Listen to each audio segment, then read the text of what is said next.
at any time, if there's questions, please feel free to ask those. It's meant to be interactive, and I want to share what you guys are interested in. But as far as I know from Donna, basically the goal here is to kind of try to give some scope on, as you're working through your individual business plans, give you some scope on kind of what ideas led me to where I am. So some of it may be relevant, some of it maybe not. But basically, I'm just going to kind of go through my own experiences, and then again, if there's questions at any time, just let me know. First thing that I'd like to do, again, going along with this egotistical thing, I have one other thing. This is the only context in which I get to be called doctor. I'm a Juris Doctor, and lawyers are not allowed to be called doctor outside of the educational setting because there's confusion with potentially a medical doctor. So people that are practicing, let's say, personal injury, which we do some of, if you say, well, I'm a doctor, then they're thinking, well, not only is this guy a doctor, but he's an attorney as well. So there's confusion on that end. Having said that, don't call me doctor, please. So we've got a couple of recommended reading for you guys. So this would be the first start. I will borrow other people's ideas and let it be. I'm sure that they have most of these over at the library. The E-Myth Revisited is probably the most life-changing book that I've ever read outside the Bible. And I don't know that the Bible was life-changing in a way that this book was life-changing because it was like overnight with the E-Myth. But it really revolutionized my law practice last year. And if I can kind of credit what we're doing right now to any one thing, it's having read that book. So this book is called The E-Myth Revisited, and it's by a fellow named Michael Gerber. And I am trying to work with local. Sorry. How do you spell E-Myth? It's the letter E dash myth, M-Y-T-H. I'm trying to work with Barnes & Noble and see if they'll get me a discount, and I will be happy to donate a number of books to as many people that want them in the class. It's the most life-changing book that I've ever read, so I'd be happy if there's other people interested in reading that to help spread the wealth. There's one copy in my office. We could start there. I'll try to get some donated so that there'll be more available, and I'll see if we can't get one to everybody. The other great, really great book that I've read recently is a book called The Little Red Book of Selling, and it's by a fellow named Jeffrey Gitomer. His last name is spelled Gitomer. And that's just a really good book about the sales process and kind of the sales mentality. Not everybody that in this class will go into sales, but I think it's kind of a good outlook on business generally. And then finally, there's a book called Never Eat Alone. It's a book about referral-based marketing by a fellow named Tal Raz, and his first name is spelled T-A-H-L, and his last name is spelled R-A-Z. So those would be some suggested. I'm going to borrow a lot of what they say, so if you read any of these things and you thought, man, he just stole that, it's totally true. That is what happened. I stole their ideas. But I'm going to just talk a little bit about how I got where I am and kind of see if we can't kind of tie that into some of the topics of the class. The first thing to know about me, I had been homeschooled all the way through high school. So I grew up over in Waynesville. My dad taught at the local high schools over there, but I was homeschooled all the way through. And one thing that homeschooling I think is good for, it's good anywhere, but one thing I think that helped me personally with the homeschooling experience is that you do a lot of work on your own. You have to kind of stick to a syllabus on your own. You're not being pushed always to do that.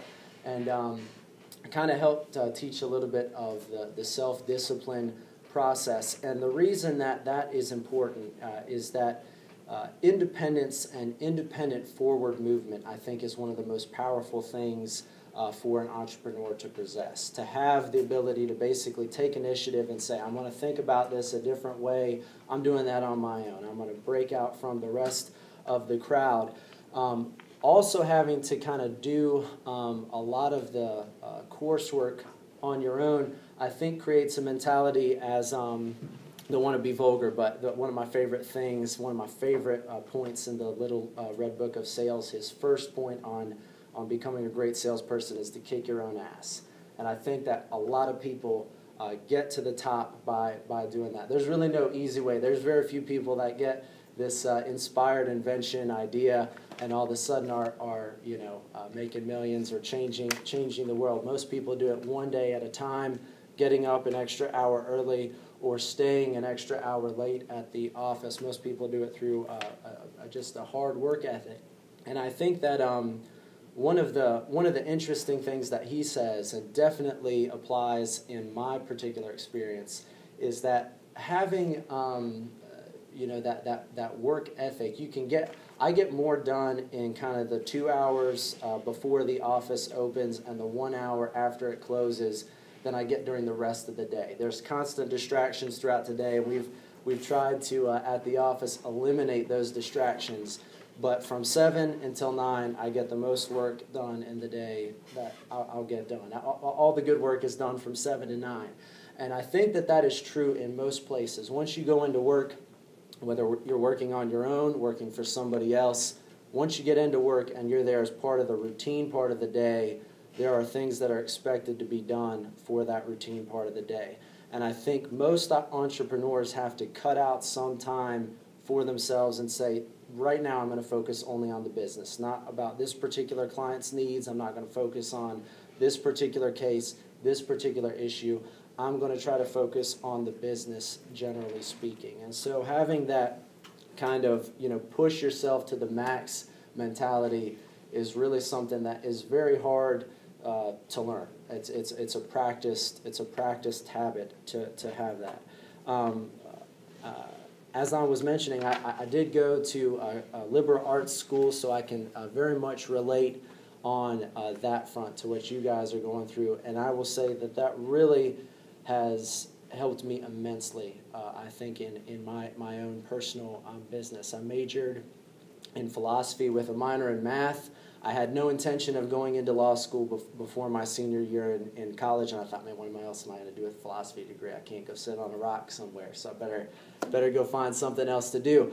So I did end up looking into law school, but what I learned at Christendom was basically a way of learning, a way of realizing that ideas are important. It's not just the mechanics of how everything's work or a particular practice, but ideas are the most important part of my business. New ideas, but also past ideas, and understanding how those ideas of how the legal industry has worked are, what points of those are useful and what points are becoming less and less prevalent. Kind of a knowledge of ideas, a background of a school that is looking at things from a perspective of learning for its own sake is important. That is something that you don't find in a lot of places, and UNCA does just a great job of pushing that piece of the puzzle. I then went to the Charlotte School of Law, and that is a newer school. It's a private law school, and it's a very interesting way that a lot of schools now seem to be kind of opening up on the private end of things. The kind of education industry is really on the rise. And so the group that had started the Charlotte School of Law has started 2 other law schools in the United States and about 30 colleges and law schools around the globe. They have another law school in Phoenix and a sister school down in Florida. Actually met with a student that graduated back in May that was from UNCA that's going down to the Florida Coastal School of Law. But there was a big kind of push, and coming from that privatized mindset, they decided that they were going to bring in a lot of local practitioners in addition to people from professors from other law schools. And that kind of helped foster like a practice-oriented or practice-based approach to learning the law, as opposed to kind of looking at it and saying, more of the old school kind of Socratic method of learning the law and just getting hammered in the classroom. Let's teach people how to be successful out in the world, as opposed to just kind of learning the law from the classroom side of things.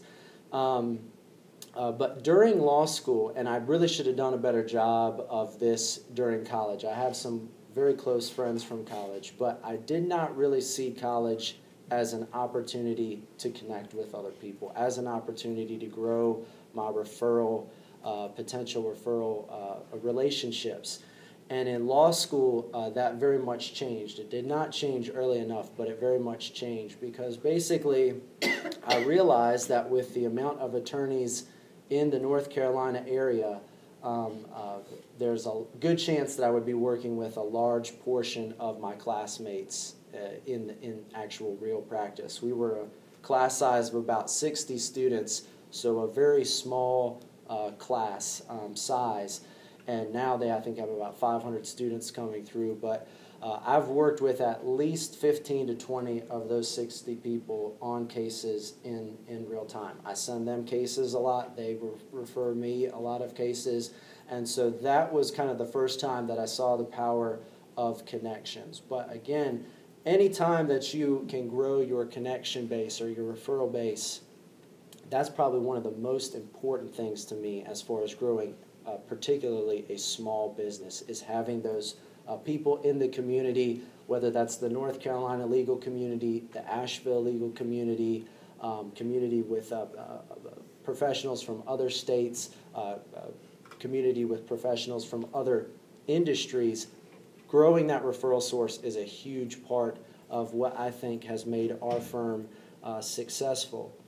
You can do that by joining other organizations, whether it's student organizations that are focused around business. I'm sure you guys all know about those. There's a group in Asheville called the Buncombe County or Asheville Young Professionals Group. I can't remember which one it is. I've been to a couple of their meetings. They have some very helpful speakers. They're generally up at the Chamber of Commerce off of Montford Avenue, but very close to the school, and they meet on a pretty regular basis, at least twice a month. Becoming a member of the Chamber of Commerce. A lot of places offer free membership to students. So if you're interested in joining these at this time, it's a great place to get involved because it's typically free. And then when you get out and start earning the big bucks, then they start charging you for it. But this is the time to get into those organizations and start developing those relationships because you'll meet a lot of great people in the community and just see how important those business relationships are to success. Another book that I think is a very helpful book, and the author of the book, I can't remember his name, but he's coming to Asheville either last week or this week, is a book called Rich Dad, Poor Dad. And it basically explains kind of the philosophy of this fellow's kind of adoptive parent as well as his birth parent, and kind of one of them having a very kind of poor outlook on life and kind of that coming into his own economic situation, and one of them having kind of a rich outlook on life. And one of the main differences between Poor Dad and Rich Dad is that Rich Dad has a lot of connections that have their own connections. So building that connection-based, referral-based system is very much a part, I think, of most business leaders or industry leaders' success. One of the things that was good about Charlotte School of Law was kind of their process as far as having good connections in the community. I did a couple of externships through the school, as well as did some kind of unpaid legal work with firms that had connections with professors. And again, the more that you can see business in action, and at least 3/4 of the firms that I joined up with in Charlotte, I worked at about 7 different firms while I was at the law school, but at least 2/3 to 3/4 of those firms, I got to see a lot of bad things happening. So it was good to see those bad things happening because I thought, this is not what we want to be doing. I want to be doing down the road. I don't want to be a part of this, and if I ever start my own firm, that's not what I want it to look like. But having those connections in the community, again, made a big difference and really built the resume to put me in a good position coming back to Asheville. One of the things that I think is important, I don't know where everybody is as far as their school here is concerned, but one of the first things that the professors that I was working with there told me as I started out law school is work hard at the beginning, slack off in year 3. Law school is a 3-year process, so they kind of have what they call 1Ls, 2Ls, and 3Ls. And basically, the